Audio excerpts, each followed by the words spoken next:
नमस्कार विद्यार्थी मित्रांनो, बालाजी एज्युकेअरमध्ये आपले स्वागत आहे।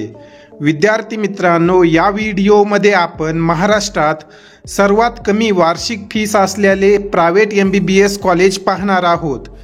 जर तुमचं महाराष्ट्रातील प्रायव्हेट MBBS कॉलेजमध्ये ॲडमिशन झालं तर कमीत कमी तुम्हाला वार्षिक किती फीस पे करावी लागेल त्या संदर्भाने आपण या व्हिडिओमध्ये सविस्तर माहिती घेणार आहोत। या व्हिडिओला महाराष्ट्रातील इतर गरजू विद्यार्थ्यांपर्यंत शेअर करा। तसेच येणाऱ्या सर्व महत्त्वपूर्ण अपडेटसाठी बालाजी एज्युकेअर या यूट्यूब चॅनललाही नक्की सबस्क्राईब करा। विद्यार्थी मित्रांनो, या व्हिडिओमध्ये आपण महाराष्ट्रातील 20 प्रायव्हेट MBBS कॉलेजचे वार्षिक फी स्ट्रक्चर पाहणार आहोत। यामध्ये सर्वात कमी फी स्ट्रक्चर कोणत्या कॉलेजचा आहे ती देखील आपण माहिती या व्हिडिओमध्ये घेणार आहोत। तर या ठिकाणी आपण पाहू शकतो, सिरियल नंबर 1 ला एक कॉलेज आहे KJ Somaiya medical college Mumbai. या कॉलेजची जी वार्षिक फीस आहे ती आहे 12 लाख रुपये। यामध्ये तुम्ही या ठिकाणी ट्यूशन फी आणि डेव्हलपमेंट फी पाहू शकता। जर तुमची कॅटेगरी ओपन असेल व वार्षिक उत्पन्न 8 लाख रुपयापेक्षा जास्त असेल तर अशा विद्यार्थ्यांना या कॉलेजची जी वार्षिक फीस आहे ती 12 लाख रुपये पडेल। यामध्ये कॅटेगरीमधील जे विद्यार्थी आहेत त्यांना त्यांच्या कॅटेगरीनुसार सवलत दिली जाते। प्रत्येक कॅटेगरीला किती सवलत मिळते या संदर्भाने जर तुम्हाला माहिती हवी असेल तर कमेंट सेक्शनमध्ये मला नक्की कळवा। कॅटेगरीनुसार प्रायव्हेट MBBS मध्ये किती फीस असते त्या संदर्भाने आपण एक वेगळा व्हिडिओ तयार करू। त्यानंतर तुम्ही या ठिकाणी तरणा मेडिकल कॉलेज पाहू शकता। या कॉलेजची जी वार्षिक फीस आहे ती आहे 8,98,000। त्यानंतर जर आपण खाली स्क्रोल केलं तर तुम्ही या ठिकाणी मायमर मेडिकल कॉलेज तळेगाव पुणे हे कॉलेज पाहू शकता। हे देखील एक प्रायव्हेट MBBS कॉलेज आहे आणि या कॉलेजची जी वार्षिक फीस आहे ती आहे 11,30,000 रुपये।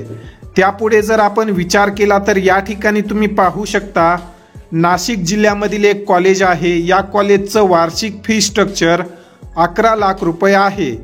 पुढे जर आपण ACPM मेडिकल कॉलेज धुळे या कॉलेजचा विचार केला तर या कॉलेजची जी वार्षिक फीस आहे ती आहे 8,28,000 रुपये प्रतिवर्ष। आतापर्यंत आपण 5 प्रायव्हेट मेडिकल कॉलेजचं वार्षिक फी स्ट्रक्चर पाहिलेलं आहे।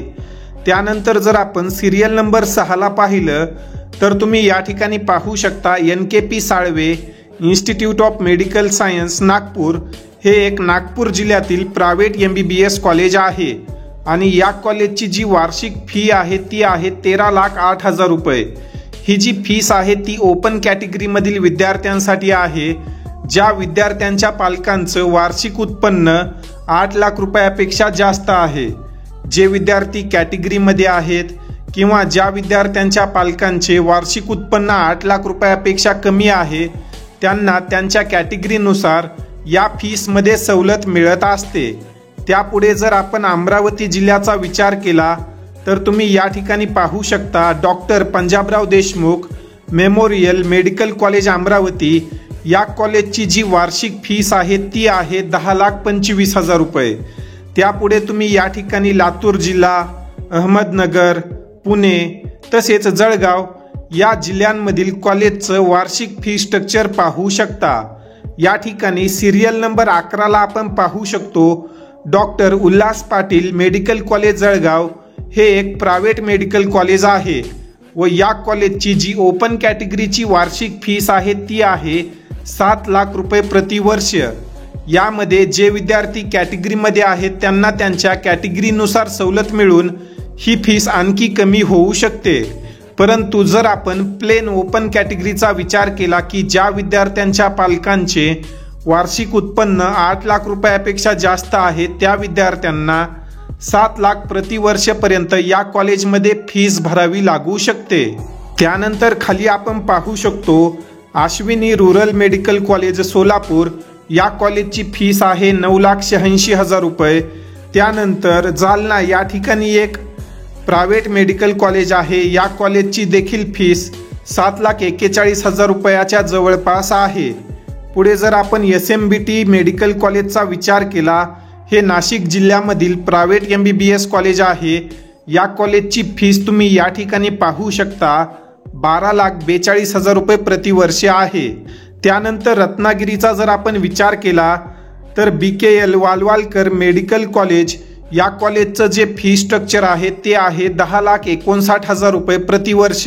त्यानंतर आता आपण जे काही रिमेनिंग 4 प्रायव्हेट मेडिकल कॉलेजेस आहेत त्या कॉलेजेसचं फी स्ट्रक्चर पाहणार आहोत. तर सिरियल नंबर 16ला तुम्ही पाहू शकता, Prakash institute of medical science Sangli या कॉलेजची जी वार्षिक फीस आहे ती आहे 7,63,000 रुपये. त्यानंतर SSPM मेडिकल कॉलेज सिंधुदुर्ग या कॉलेजची फीस आहे 7.5 लाख रुपये प्रतिवर्ष. त्यानंतर रायगड जिल्ह्यातील doctor NY Tasgaonkar institute of medical science या कॉलेजचा विचार केला तर या कॉलेजचं वार्षिक फी स्ट्रक्चर तुम्ही या ठिकाणी पाहू शकता, 7,90,000 रुपये आहे. व जर आपण Vedanta institute of medical science या कॉलेजचा विचार केला तर हे कॉलेज पालघर या ठिकाणी आहे आणि या कॉलेजचं जे वार्षिक फी स्ट्रक्चर आहे ते 17,03,000 रुपये प्रतिवर्ष आहे. Vedanta institute of medical science Palghar या कॉलेजमध्ये कोणत्याही कॅटेगरीमधील विद्यार्थ्यांना स्कॉलरशिप मिळत नाही. या संदर्भाने डिटेलमध्ये माहिती मी तुम्हाला येणाऱ्या व्हिडिओमध्ये शेअर करणार आहे. त्यानंतर शेवटी जर आपण भारतरत्न अटल बिहारी वाजपेयी मेडिकल कॉलेज पुणे या कॉलेजचा विचार केला तर या कॉलेजची जी वार्षिक फीस आहे ती आहे 7 लाख रुपये प्रतिवर्ष. तर विद्यार्थी मित्रांनो, अशा प्रकारे आपण या व्हिडिओमध्ये 20 प्रायव्हेट मेडिकल कॉलेजेसचे वार्षिक फी स्ट्रक्चर पाहिलेले आहे. यामध्ये सर्वात कमी fees Bharat Ratna Atal Bihari Vajpayee medical college Pune आणि doctor Ulhas Patil medical college Jalgaon या कॉलेजेसची आहे. या कॉलेजेसची जी वार्षिक फीस आहे ती आहे 7 लाख रुपये प्रतिवर्ष. ज्या विद्यार्थ्यांच्या पालकांचे वार्षिक उत्पन्न 8 लाख रुपयापेक्षा जास्त आहे त्या विद्यार्थ्यांसाठी. यामध्ये जे कॅटेगरीचे विद्यार्थी आहेत त्यांना त्यांच्या कॅटेगरीनुसार फीसमध्ये सवलत दिली जाते. तर अशा प्रकारे हे 20 प्रायव्हेट मेडिकल कॉलेजेसचे फी स्ट्रक्चर आहे. कॅटेगरीनुसार कोणत्या विद्यार्थ्यांना प्रायव्हेट MBBS कॉलेजेसमध्ये किती सवलत दिली जाते त्या संदर्भाने आपण लवकरच पुढील व्हिडिओमध्ये माहिती घेणार आहोत. या कॉलेजेसचे नीट 2024चे कट ऑफ काय राहिले ती देखील माहिती आपण येणाऱ्या व्हिडिओजमध्ये घेणार आहोत. त्यामुळे बालाजी एज्युकेअर सोबत कनेक्टेड रहा, जेणेकरून येणाऱ्या सर्व टाइम टू टाइम अपडेट व महत्त्वपूर्ण व्हिडिओज तुम्हाला मिळत राहतील. या ठिकाणी आपण या व्हिडिओमध्ये थांबूया. धन्यवाद.